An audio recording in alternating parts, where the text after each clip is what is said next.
Berkah Air Melimpah di Bawah Gurun Arabia. Ini merupakan videobook yang ke-41 dari Juladi Bakri. Karena dalam smartphone format, pastikan videobook disimak pada full screen display dan YouTube di set higher picture quality. Assalamualaikum warahmatullahi wabarakatuh, sahabat.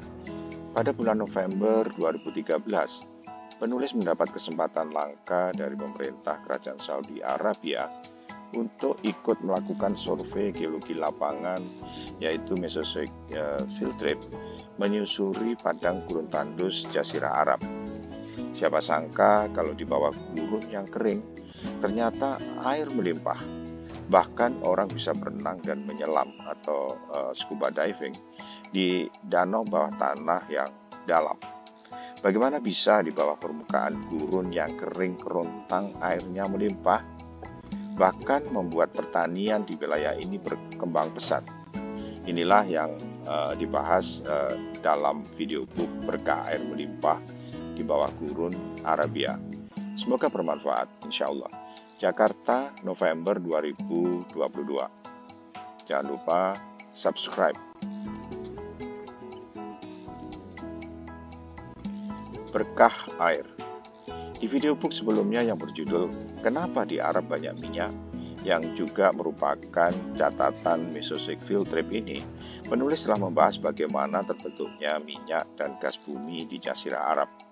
Proses yang membuat wilayah ini kaya akan migas, sumber energi fosil.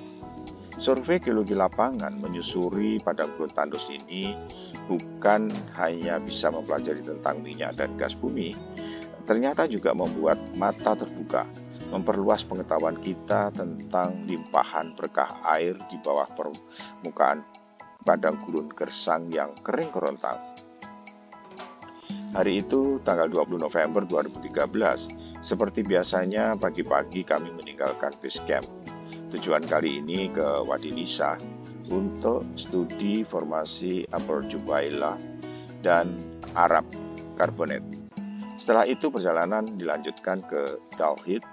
Dal itu berarti gua, untuk studi formasi Hit dan formasi Sulai. Minjur, Jubaila, Arab, Hit, Sulai adalah nama-nama kelompok batuan atau formasi, semacam nama-nama keluarga atau family name untuk batuan. Dalam geologi, formasi adalah salah satu satuan atau kelompok batuan yang jenis dan fasiesnya memiliki kesamaan karakteristik. Merupakan surprise bagi kami karena selama Mesozoic Field Trip ini 2 hari sempat diguyur hujan yang deras sekali. Di daerah gurun, hujan hanya terjadi beberapa kali dalam setahun menjelang musim dingin tiba. Bahkan tahun sebelumnya hanya terjadi 3 kali. Hujan deras ini sempat meluapkan banjir dan menciptakan sungai-sungai juga air terjun instan yang hanya berumur beberapa hari, bahkan hanya dalam hitungan jam saja. Setelah itu kering kerontang lagi. Beruntunglah kami bisa mengalami fenomena alam yang jarang sekali terjadi di wilayah ini. Sungai-sungai ini umumnya bermuara di situ atau embung yang di sana disebut wadi. Wadi ini juga tidak akan berair selamanya karena akan cepat terserap dan sebagian menguap. Salah satunya adalah Wadi Nisa. Air bah yang tercurah ini adalah berkah bagi kehidupan. Sebagian besar akan tertelan bumi, tersimpan terutama ke dalam formasi minjur yang berupa batu pasir porus dan permeable yang sangat ideal sebagai aquifer, batuan penyimpan air. Selain itu juga ada yang terkumpul di dalam gua-gua bawah tanah. Ini merupakan tabungan air permukaan yang tawar atau fresh water. Gambar berikut merupakan cross section atau irisan melintang Jazirah Arab dari barat daya ke arah timur laut. Di sini nampak adanya perlapisan batuan aquifer dan juga gua-gua bawah tanah. jika terjadi hujan, air akan meresap masuk ke dalam batuan akuifer dan gua-gua dalam tanah tersebut. Dan ini merupakan tabungan air di bawah permukaan padang gurun Arabia. Tabungan ini dimulai sejak wilayah ini terangkat dari dasar laut menjadi daratan dan batuannya tersingkap karena erosi. Itu terjadi jutaan tahun yang lalu. Bayangkan, tentu sudah terkumpul cukup banyak bukan tabungannya. Perjalanan ke Wadi Nisa untuk melihat konteks antara formasi Upper Jubaila dan formasi Arab sempat terhambat akibat hujan lebat sehari sebelumnya. Jalan ke lokasi telah terpotong oleh sungai baru yang pagi itu masih mengalir deras sekali. Tapi beruntung kami mendapatkan jalan alternatif walaupun off-road menyusuri bukit dan lembah terjal yang menguras adrenalin. Akhirnya sampai juga ke lokasi. Di lokasi Tauhid kami mengamati konteks antara anhydrite dari formasi heat dengan batuan karbonat dari formasi sulai bagian bawah. Dalhit sebetulnya adalah nama gua bawah tanah yang di dalamnya terdapat danau besar. Secara geologi ini merupakan sinkhole atau luwang, yaitu tanah terban atau amblasan yang memang sering dijumpai atau terjadi di batuan karbonat atau gamping. Walaupun mulut sinkhole ini tidak begitu lebar, tapi di dalamnya ternyata jauh lebih besar dan terisi air membentuk danau. Danau bawah tanah ini lebarnya 150 meter lebih, sedang dalamnya rata-rata 30 meter.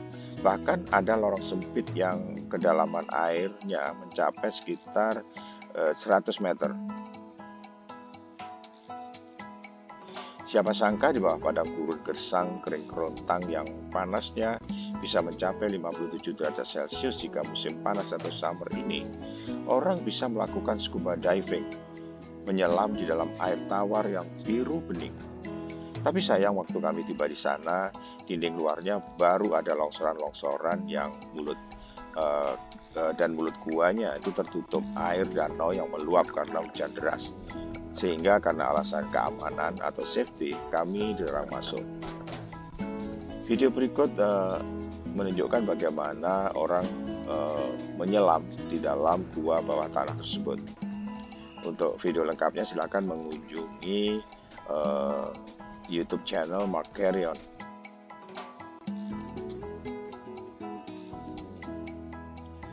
Sekarang kita bahas mengenai sinergi air, pangan, energi. Seperti yang kita pahami, selaras dengan hukum sinergi air, pangan, energi atau Water, Food, Energy Nexus, setelah kondisi geologi dan geohidrologinya terungkap, berkembang pesatlah pertanian. Salah satunya adalah Al-Marai Farm yang telah berhasil memproduksi 940.000 liter susu setiap hari dari ratusan ribu sapi. Bertani di padang gurun telah kita bahas di video book tersendiri.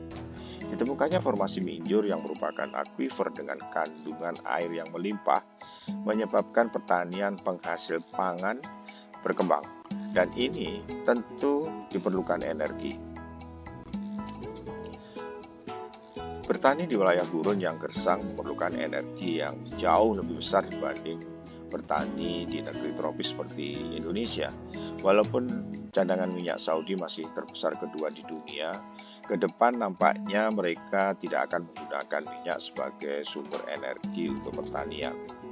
Mereka akan memanfaatkan sumber energi baru terbarukan atau renewable seperti matahari, angin, dan panas bumi. Bahkan tidak lama lagi mereka akan melakukan pemboran sumur panas bumi suhu rendah yang disebut low enthalpy geothermal. Video berikut menunjukkan bagaimana pertanian berkembang pesat di Saudi Arabia setelah sumber air itu ditemukan di bawah gurun Saudi Arabia.